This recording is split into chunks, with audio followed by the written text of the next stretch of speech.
I'm loving you right now. My name is Ian Utilli, and this is one of my heroes, Jonathan Anderson.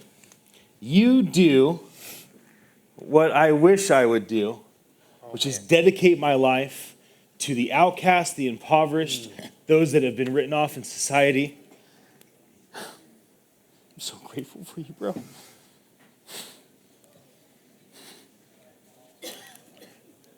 You know, Jake gave me a couple hats to give away, like contest, and Corey gave me a couple Modest Mouse tickets to give away. I am going to do a giveaway to all of you, but I want you to give this to two people that you believe in at the Good News Rescue Mission. Awesome. Like, dude, I love what you do. Wow. Like, what you do is what I've been looking for. You know, I've spent the last decade, going to the rescue mission where I live. These people have been written off. And it's such a grind, bro. What you do is so impossible. I just think about you all the time. I'm so grateful. Wow. Ian. I'm ruined right now. Come on. Come on, man. Come on. Come on. That's amazing. That's amazing. Tell me about a Shasta County that's awesome. for your people. I want you to bless somebody with a hat and tell them that one day they're going to be part of the Chamber of Commerce. Love it. And bring them to a concert. Yeah. Poverty mentality. Tell me about the next decade of compassion that leads to a Shasta County that doesn't need a Good News Rescue Mission. Awesome. Yeah. First, I would say, in order for any community to prosper, one, the economic development has to prosper. Two, your tourism has to prosper. And three, your law enforcement has to prosper. If those three aren't prospering, your community cannot survive.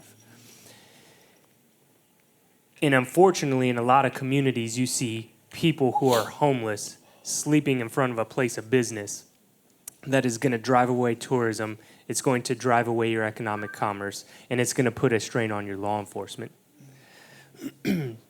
So what is the compassionate response to bringing healing to that so your community and those people can all survive at the same time? And I really feel like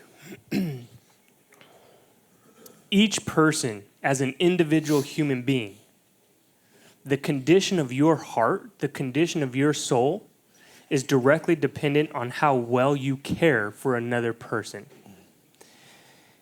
And if you despise people, your heart suffers in the process. If you love people, your heart rejoices in the process. So take it in a business sense. In business, you would never hire a customer service rep who hates people, right? You wouldn't do it. True. Because how your customer service representative loves your customers will dictate the health and prosperity of your organization. That's the same with every society. How we love and care for our most vulnerable will dictate the health and prosperity of our community overall. Yeah.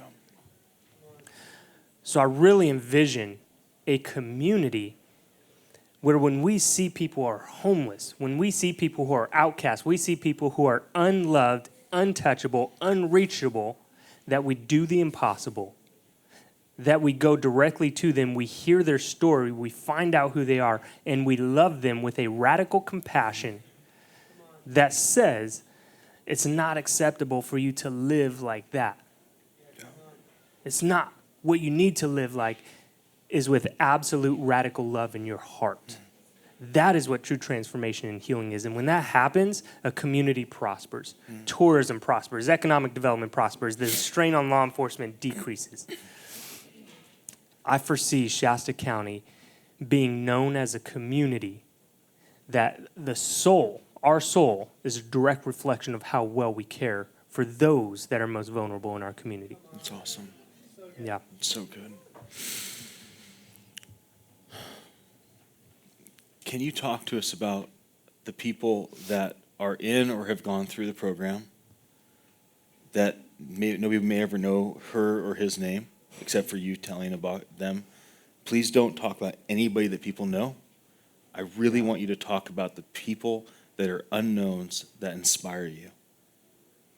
I was waiting for you to say who inspires you. Can't wait to hear it. Oh my gosh, because truly, it is the people that I work with every single day. I mean, there's a lot of incredible people in our community, but And I want you to say their name, not because you know they're going to stay sober and going to live this epic life, but you know what? What if they don't? But their kids, their grandkids, what if their great-great-great-grandkids 100 years from now watch how their ancestor inspired you and kept you going? So don't be hesitant to say a name of a person or people that have gripped your heart and made it worth it to wake up and run toward work. You're gonna make me cry. I'm gonna say some names here, and it's people who probably even watching right now. One that comes to mind right now. God, there's so many. One that comes to mind, Tracy Cole. When I first arrived at the mission, I was the academic director, and we started this academic program. And Tracy was just about to graduate the program, and she said, "Hey, I'm not going to college." "No, Tracy, you can go to college. You know, we can do this. I'm not going to college." And she came back later and she said, "Jonathan, you know, maybe you're right. Maybe I do need to go to college. Can you help with that?" "Yeah, I can help with that." Not only does Tracy go to college to accomplish what her dream is, but she starts to get notice from the people at the college, the president, everybody else. And in the process, not only is she pulling straight A's, Tracy Cole becomes one of the model students for the entire college. And I'll never forget it. At the award ceremony, when everybody is getting awards for their scholarships, she invites me.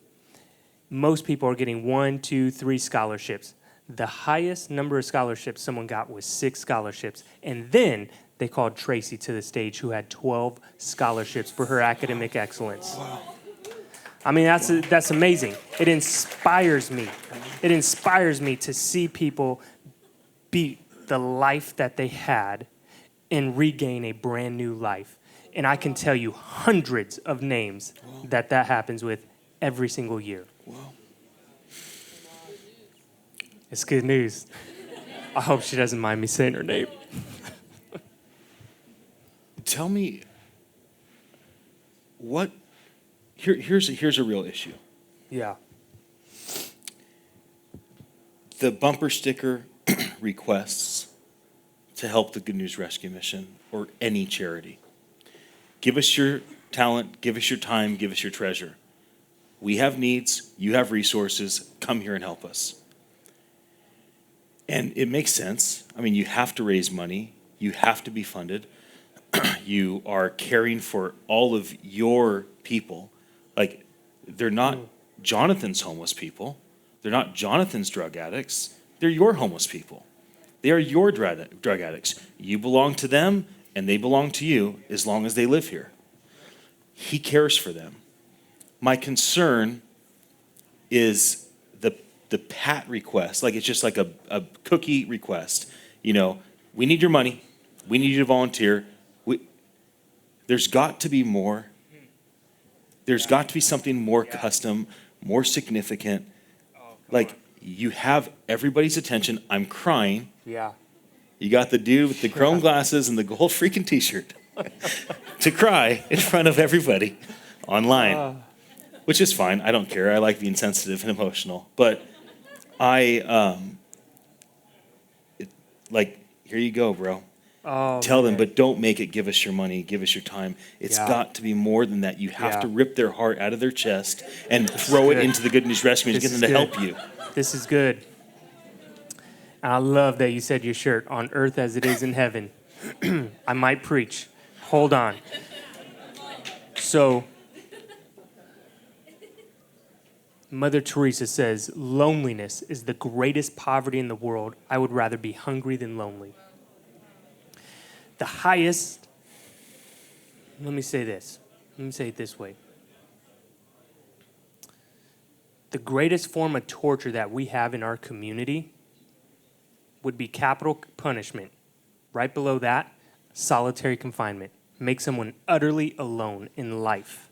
You will become mentally disturbed for the longer periods of time that you spend in solitary confinement. Isolation, social isolation.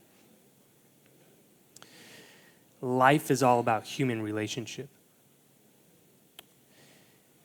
What we need in society is we need people to love people. And it's that simple.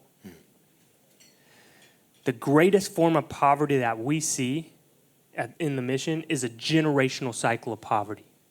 It is grandparents who got stuck on a government welfare system and taught that cycle of poverty to their children, and it's teaching that now to their great-grandchildren, on and on. My buddy Aaron Hayes always says, we will repeat the pattern that we most often see. Generational cycle of poverty. I'm going to repeat that pattern because that's the only pattern that I often see. Loneliness being the greatest poverty in the world. To me, the best way to end loneliness, if you have 3,000 people who are homeless, give me 3,000 mentors. To go directly to them, to hear their story, to change their perception, have their heart ripped out in the process, and say, I love you to the point that I will sacrifice for you. I don't even know you. Maybe you're not even worthy of me, but I'm going to sacrifice my life for you on earth as it is in heaven. So, you want to put the mission out of business? Give me 3,000 people out of the 90,000 in this community that want to adopt one homeless person, to walk with them for the next year, to live life on life with them. You won't have homelessness anymore. So good, bro. And I'll be asking someone for a job because I'll be homeless. How do they do it? So let's say that 30 people in this room raise their hand. Maybe we're fortunate. Maybe 2,970 are raising their hand on the internet right now. Yeah. How do we know how broad this reaches? I don't know. A lot of people could be watching. Yeah. How? It's got to be a very clear strategy. Call the Good News Rescue Mission. Email us here. Do this thing. I need 3,000 of you. If 3,000 of you raise their hand, adopt a homeless person, we'll still have the infrastructure. Might take us a decade, but we'll eventually get there and eradicate the issues that we have with systemic poverty and all of the hardship that your people are facing. Yeah. Two ways. First one, call my assistant. Just kidding. 2 ways. That's funny. The first one is you have to learn a person's story, first and foremost. And here's what I mean by that. I hear people tell me all the time, Jonathan, they just need to get off drugs and get a job. Pretty easy for you to say. Here's why. 80% of the people that we serve, so 3,000 people come through our doors annually. There's about 300 that sleep on the street. 3,000 come through our doors. 80% of that 3,000 started using drugs before they were 10 years old. That's crazy. Wow. Learn a person's story. Wow. Because if you found out that that person was forced into drugs at 10 years old, you wouldn't perceive them the way that they are today. So your heart will change in the process. So good. And if you want help connecting with somebody, my goodness, we have probably 30, 40 social service organizations in this community. Pick one. That's good. Get with them. I'm going to put a plug out for my buddy Aaron Hayes, Catalyst Mentoring. That's awesome. Start up, become a mentor. Teach someone a new way of life that is not a poverty mentality. It's a prosperity mentality that's filled with love. It's so good. Look at the camera. Talk to the world. That's awkward. What do you have to say? That's not just Shasta County. It is all-encompassing and holistic. Right there, they can't wait to hear you. Simple. May we become a community of love where oppression can no longer exist. So good, bro. Thank you so much for being here. Thank you.